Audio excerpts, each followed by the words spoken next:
So the absolute gold standard in goal setting and the science of goal setting, this is the champion here, is the WHOOP formula.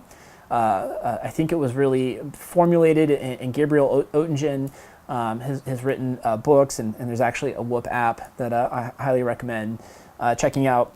But it follows this formula: wish, objective, obstacle, plan. So really quick, the wish is just your goal. What is the ideal outcome?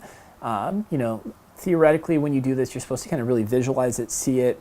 The objective is, what are the benefits? Why does this matter to you? So it's kind of your why, but you really want to get clear on like, hey, why is this something that's worth going after? What am I going to get out of achieving this? Obstacles, and specifically with obstacles, what I want, what you're supposed to focus on is what is it within you that would stop you from reaching the goal? So not external conditions or other people, other things, but is it fear? Is it procrastination? Is it not believing in myself? Whatever it is.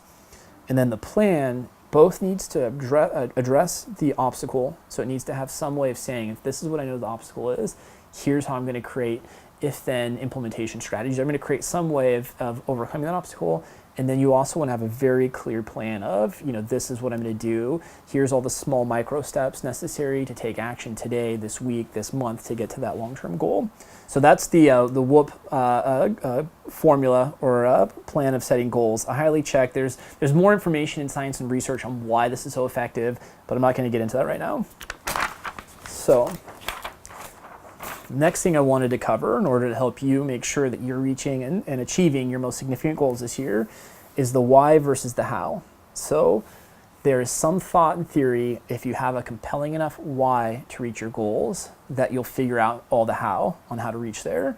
I think Viktor Frankl in Man's Search for Meaning does an awesome job of saying that if you have a powerful enough why for anything, you find your meaning for something, that you can get through and kind of accomplish anything. And I'm a big fan of that. There is some thought, though, however, that the why is not important and it's more important to focus on the how. So this is kind of the idea of focusing on the process more. And there's some compelling research that suggests that this is most important. Personally, I would suggest doing both. Why not cover your bases on both of them? Get super clear on why it matters to you, what the purpose is, why it ties into your most significant kind of purpose, mission statement, and then also, get really clear on, kind of solution-oriented process.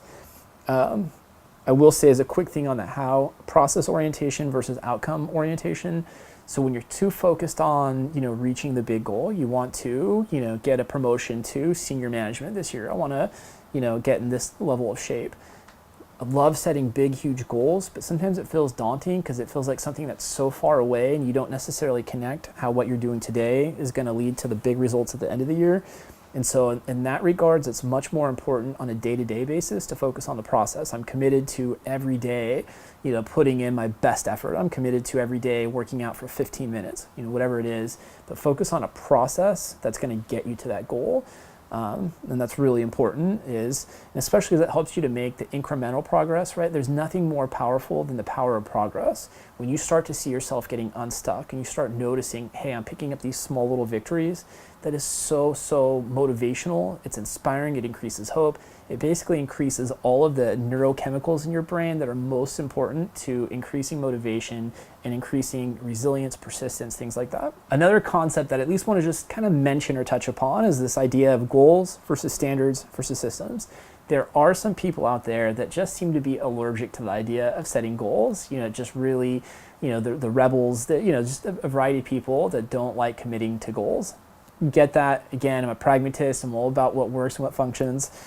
So a different way of framing the idea of making progress and moving forward with, kind of a vision or a plan is to just create standards. So that's just saying I have a standard of every day, kind of showing up early, leaving late, or whatever it is that standard. It's kind of like a motto or a mantra, a way of living life that if I do this every day, it's going to lead to me, kind of growing in the way, that is most important to me.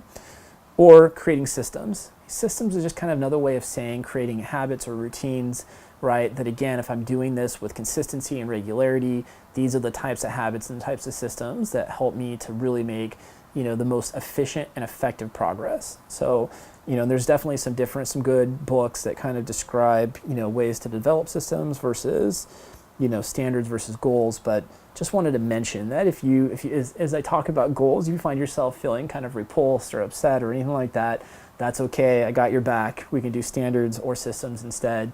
There's another way of approaching this. Okay, so I wrote this in blue just to really at least make it stand out a little bit. The value-driven goals.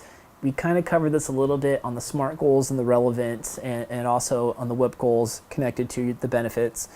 But I want to make sure I take an extra second just to really highlight how important it is to create goals that are connected to your values, your priorities. And I think as a future video, I'm going to put together some resources and ideas of how to get crystal clear on what your core values are.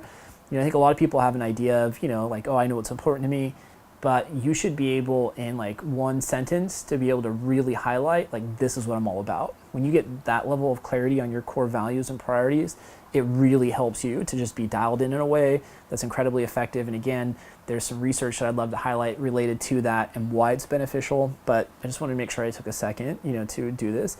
And, really with the goals, you should be setting goals for each area of your life, right? So you got fitness goals, you've got, career goals, financial goals, family goals, spiritual goals, but you want to really limit, like maybe one goal for each area that you're trying to work on at any given time. If you have too many goals at once, it's overwhelming. So you just really want to focus on like big goals that you then chunk down into daily actions.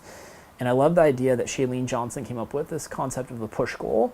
So it's like, is there one action or one habit or one goal that I could work on that's going to impact a number of areas of my life, right? Perhaps if I get consistently better sleep, that's going to help me to be more emotionally present in my family. It's going to help me to be more productive and effective in my work. So I love that idea too, even though I didn't write that on here. Push goals, it's another fantastic concept to use as you're trying to crush 2018.